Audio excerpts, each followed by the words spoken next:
सेमा एक छोटे से गांव की लड़की थी। वह अपने परिवार के लिए कड़ी मेहनत करती थी। उसका गांव जंगल के किनारे बसा हुआ था और इस जंगल के बीच से एक रास्ता गुजरता था जो उसे शहर में काम पर जाने के लिए रोज तय करना पड़ता था। यह रास्ता हमेशा डरावना लगता था क्योंकि जंगल की खामोशी में कभी कभी अजीब अजीब आवाजें सुनाई देती थीं। गांव में हमेशा से ही एक कहानी सुनाई जाती थी, शलावा की। शलावा एक अदृश्य प्राणी था जो कभी भी किसी भी रूप में बदल सकता था। गांव के बुजुर्ग कहते थे कि अगर शलावा से सामना हो जाए तो किसी भी हाल में उसे ज्यादा देखो मत और उससे बात मत करो, नहीं तो तुम्हारी दुनिया पलट जाएगी और तुम उसकी गिरफ्त में आ जाओगे। सीमा के मन में भी ये बातें अक्सर गूंजती रहती थीं, लेकिन वह अपने काम में इतनी व्यस्त रहती थी कि इन डरावनी कहानियों को नजरअंदाज कर देती थी।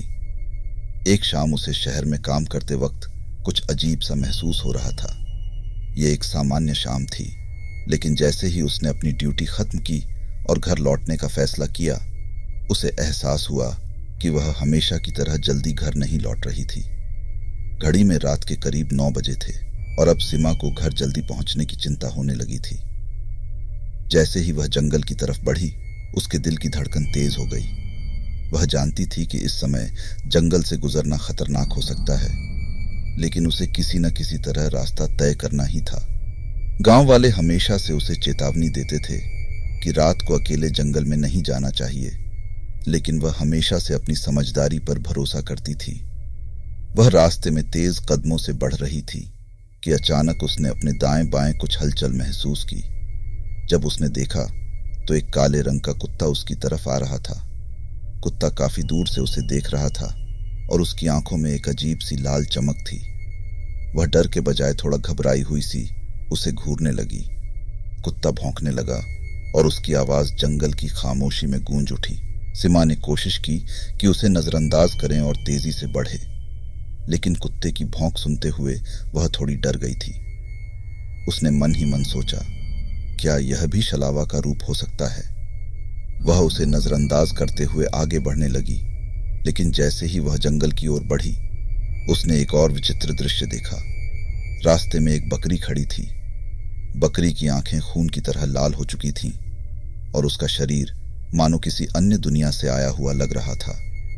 सीमा को समझ में आ गया कि कुछ तो गड़बड़ था, लेकिन उसने खुद को शांत रखा और अपनी राह पर चलती रही। उसने मन ही मन सोचा, यह सिर्फ मेरे दिमाग का खेल है। लेकिन जैसे जैसे वह आगे बढ़ रही थी, उसके साथ कुछ और अजीब घटनाएं घटने लगीं। अचानक जैसे ही वह एक मोड़ से गुजरने वाली थी, उसे सड़क पर कुछ लाल रंग का पड़ा हुआ नजर आया। उसने पास जाकर देखा तो एक लाल रंग का रुमाल पड्ढा था। सीमा ने सोचा कि यह कैसे संभव है, रुमाल यहाँ कैसे आ सकता है। तभी वो रुमाल हवा में उड़ने लगा। सीमा ये देखकर बहुत डर गई और उसे यकीन हो गया कि ये छलावा ही हो सकता है। सीमा तेजी से वहां से भागने लगी और अचानक उसे पीछे से किसी के बुलाने की आवाज आई। सीमा ने रुककर पीछे देखा तो एक बूढ़ा आदमी खड़ा था। सीमा की सांस रुक सी गई। बूढ़ा आदमी उसकी तरफ आया और बोला, बेटा, मैं तुम्हें घर छोड़ देता हूं, बताओ कहां जाना है? सीमा को उस आदमी की आंखों में एक रहस्यमयी चमक दिखी। सीमा को उस बूढ़े आदमी के हाव भाव कुछ ठीक नहीं लग रहे थे और वो आदमी अजीब सी आवाज में बोल रहा था। सीमा ने सोचा कि यह भी छलावा हो सकता है और उसे गांव वालों की बात याद आ गई। गांव वाले हमेशा कहते थे कि छलावा कभी भी किसी भी रूप में सामने आ सकता है, लेकिन कभी भी उससे बात मत करो। सीमा ने खुद को शांत रखते हुए उस बूढ़े आदमी को नजरअंदाज किया और आगे बढ़ने लगी। वो बूढ़ा आदमी भी सीमा के साथ साथ चलने लगा और उससे लगातार पूछे जा रहा था कि कहां जा रही हो बेटी? सीमा डरते हुए अपनी नजरें नीचे झुकाते हुए आगे बढ़ती रही। उसने बूढ़े आदमी की बातों का कोई जवाब नहीं दिया।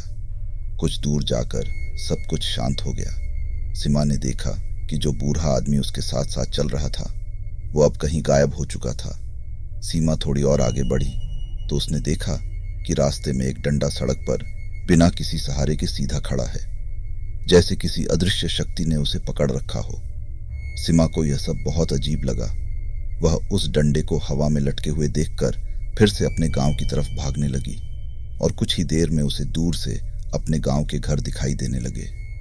सीमा अब अपने गांव में पहुंच चुकी थी और जैसे ही उसने अपने गांव में कदम रखा उसे कुछ अजीब सा महसूस हुआ। वह जिस जिस घर के पास से गुजर रही थी वहां के लोग उसे अजीब नजरों से देख रहे थे, जैसे सीमा उनके लिए कोई अजनबी लड़की हो और उन्होंने उसे पहली बार देखा हो। सीमा को पूरा गांव अजीब लग रहा था, जैसे वह कोई पराया गांव हो। सीमा अब अपने घर की दहलीज पर पहुंच चुकी थी। उसने जैसे ही अपने घर का दरवाजा खोला तो देखा कि उसके घर के आंगन में उसके सभी परिवार वाले बैठे उसे अजीब नजरों से देख रहे थे। सीमा को अपने ही घर में अब डर लगने लगा था। उसे समझ में नहीं आ रहा था कि आखिर यह क्या हो रहा है। सीमा ने अपनी माँ से पूछा, माँ, आप सब मुझे ऐसे क्यों घूर रहे हो?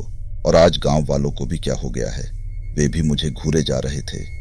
सीमा के इतना बोलने की देर थी कि उसके देखते ही देखते उसके परिवार वालों की आंखें एकदम काले रंग की डरावनी हो गईं। उनके चेहरे भयावह से हो गए और सभी जोर जोर से डरावने अंदाज में हंसने लगे। धीरे धीरे उसके घर की दीवारें गायब हो गईं और फिर पूरा गांव गायब होने लगा और एक घने जंगल में बदल गया। सीमा के चारों ओर डरावनी परछाइयां घूमने लगीं। सीमा को अब समझ में आ गया था कि उससे बोलकर बहुत बड़ी गलती हो गई है। जो भी उसने पहले देखा वह सब शलावा का माया जाल था। उसने जिसे दूर से देखकर अपना गांव समझ लिया था वह शलावा की चाल थी सीमा को अपने जाल में फंसाने के लिए। सीमा डर के मारे चीखने लगी और वहां से भागने की कोशिश की, लेकिन वह भाग नहीं पा रही थी, मानो उसके पैर वहीं जम गए हों।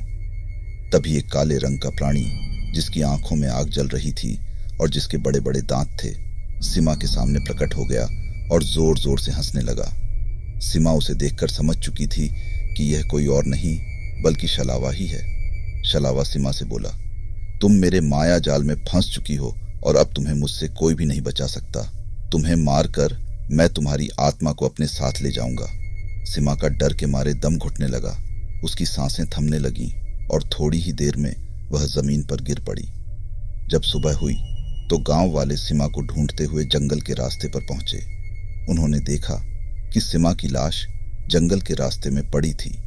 उसकी आंखें खुली हुई थीं और चेहरे पर एक अजीब सा डर था जो इस बात को बयां कर रहा था कि उसने रात में कुछ बहुत ही डरावना देखा था।